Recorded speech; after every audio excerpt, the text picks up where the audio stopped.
Olá, seja bem-vindo a mais um vídeo aqui do canal Saber Física Superior. Vamos falar um pouquinho mais sobre o capítulo 28 do volume 3 do livro do Halliday. Aqui nós vamos resolver essa questão. É muito simples, muito tranquilo, mas às vezes o aluno se embaraça um pouco por esquecer um pouco daquela questão da mecânica, né? O somatório de forças e assim por diante. Mas aqui é muito tranquilo, veja só.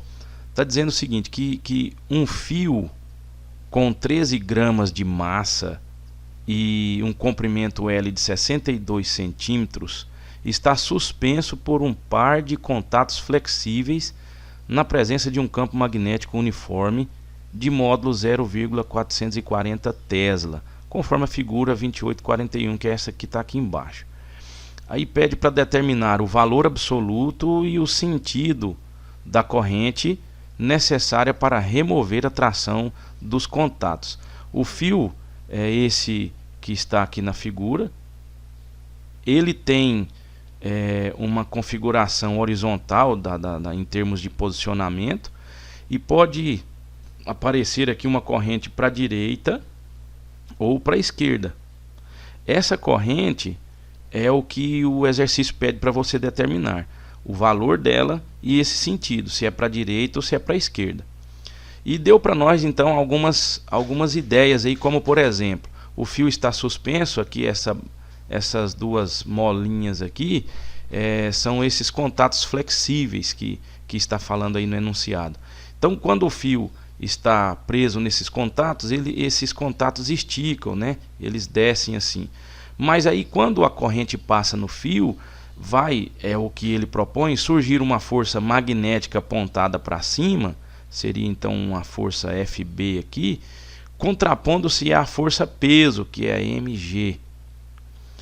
Aí quando essas duas forças se igualam, esta parte de contato que está esticada, ela volta à posição de relaxamento. Quando essas duas forças se anulam, é como se não estivesse atuando o peso neste fio, e o fio então não vai puxar com tração suficiente esses contatos flexíveis para eles descerem esticando essas molinhas.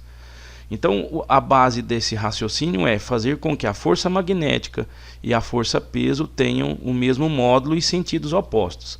Para isto, primeiro nós vamos fazer aqui uma análise daquela expressão matemática que nós conhecemos para a força magnética que atua em um fio que é percorrido por uma corrente elétrica. A força magnética é igual à corrente elétrica que passa no fio, que multiplica pelo deslocamento destas cargas, fazendo um produto vetorial com o campo magnético. Então, aqui, ó, esta parte é um produto vetorial. O L, ele tem um sentido da corrente, e o módulo deste L é esse comprimento aqui do fio, esta parte do fio que nós estamos analisando, porque é toda esta parte que está dentro do campo magnético. Aonde você identifica o campo magnético aqui? Tá vendo esses xizinhos aqui? Eles estão indicando os vetores campo magnético que estão entrando no plano. Então eu tenho aí o plano sendo cortado, entre aspas, pelo campo magnético, e o L ele vai ser ou para a direita ou para a esquerda, conforme o sentido da corrente. De modo que a força magnética produzida, ela tem que ser para cima. Então o FB tem que ser para cima. Pronto. Se o FB tem que ser para cima, eu posso fazer agora o uso da regra da mão direita. O polegar tem que estar apontado para cima, que está alinhado aí com essa força magnética. Os 4 dedos alinhados com a corrente, e depois você dobra os 4 dedos no sentido do campo magnético. Para que isso ocorra, para dar certo com a anatomia da mão direita, a corrente tem que estar apontada aqui para a direita. Ó. A corrente tem que estar aqui. Então o I para a direita, os 4 dedos apontam para a direita, e fecha os 4 dedos no sentido do campo magnético para dentro desta lousa aí, para dentro deste plano branco, e o polegar sobra para cima, que é onde está atuando a força magnética. Então uma coisa é certa, a corrente tem que ser para a direita, ó, o I para a direita. Agora, como calcular basta você calcular o módulo da força magnética aqui, ó. Veja, o módulo de F, como se trata de um produto vetorial entre L e B, o que é o produto vetorial? Não é o módulo do primeiro vetor vezes o módulo do segundo vetor vezes o seno de 90 graus? Por quê? Porque 90 graus? Porque o L e o B, aí nesse caso, eles são perpendiculares. O L é no sentido dessa corrente aqui, ó, L para a direita, e o B está para dentro aqui, né? Eu quis desenhar ele assim, mas forçando. Porém, ele, na verdade, é desenhado com um X aqui. Se você olhar o ângulo entre o vetor B e o vetor L, este é o L e este é o B, você vai perceber que forma um ângulo de 90 graus. Então, esta parte de L vetor B seria L vezes B vezes seno de 90. Então, fica assim, ó, I vezes L vezes B vezes seno de 90 graus. É o módulo de FB. Eu posso até escrever assim, né? Mas o FB não tem que ser igual ao peso. Então, esse FB, o módulo dele, tem que ser igual ao módulo do peso, que é isso daqui, ó. Então eu posso escrever assim: esta equação tem que ser igual a esta equação, os módulos. Pronto. Seno de 90 é 1, eu não vou nem utilizar. Fica então, I vezes L vezes B tem que ser igual a M vezes G. E o que ele está pedindo é o I. Então eu vou colocar o I em evidência, vai ficar M vezes G sobre L vezes B. Isso me dá o seguinte: a massa é 13 gramas. Se é 13 gramas, nós temos que pôr em quilo, que dá 0,013. A gravidade é aproximadamente 9,8. Divide pelo L. O L é o comprimento, 62 centímetros. É a mesma coisa que 0,62 metros. Temos que usar tudo no sistema internacional. O B, que é o campo magnético, é 0,44. Se nós fizermos esta conta, a corrente elétrica vai dar 0,467 ampere. Ou, se você preferir também, como está lá no livro, ele gosta de colocar assim: I é igual a 467 mili, porque é 10 a menos 3 ampere. Tá certo? Vamos para uma próxima questão aqui então. Bom, esta questão aqui, ela é a 45, está dizendo assim: um fio de 50 centímetros de comprimento é percorrido por uma corrente de meio ampere no sentido positivo do eixo X, na presença de um campo magnético B, e o campo magnético tem essas componentes: 3 militesla na direção do eixo Y, mais 10 militesla na direção do eixo Z. Por isso tem J versor e K versor aqui. Em termos dos vetores unitários, qual é a força que o campo magnético exerce sobre o fio? Bom, você tem aí o fio com um certo comprimento. O comprimento dele, em termos vetoriais, em termos de vetores unitários, ele diz que é 50 unidades de centímetro no sentido positivo do eixo X. Então ele está na direção X, né? Esta componente 50 centímetros aqui é na direção X. Portanto, eu posso colocar como, eu vou pôr em metro, né? 0,5, 0,5 metros no eixo X. Então é isso daqui, ó, inversor. Não tem componente no eixo Y e nem no eixo Z. Esse aqui é o vetor L. Então o vetor B, ele é o que está ali já na tela, é 3 mili, então é 3 vezes 10 a menos 3 na direção J aqui, né? Mais 10 militesla, então é 10 a menos 3 de novo aqui na direção K. São estes os dois vetores que nós temos. A corrente elétrica, ela vale 0,5 ampere, então é meio ampere, não é isso? Agora ele vai e fala assim: em termos de vetores unitários, qual que é a força? A força magnética, que é oriunda da relação de uma corrente elétrica que passa num fio e o campo magnético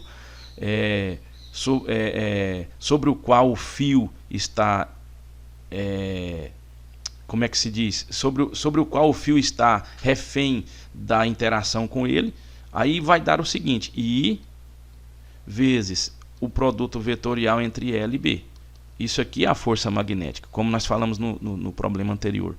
Tá, mas agora eu preciso fazer uma conta que envolva esse caráter vetorial, porque ele quer em termos de vetores unitários. Então vamos lá, não tem problema. O FB é igual ao I, que é 0,5 ampere, vezes esse produto vetorial. O produto vetorial não é um determinante da matriz formada pelas componentes dos dois vetores, então eu posso colocar aqui, ó, I, J, K.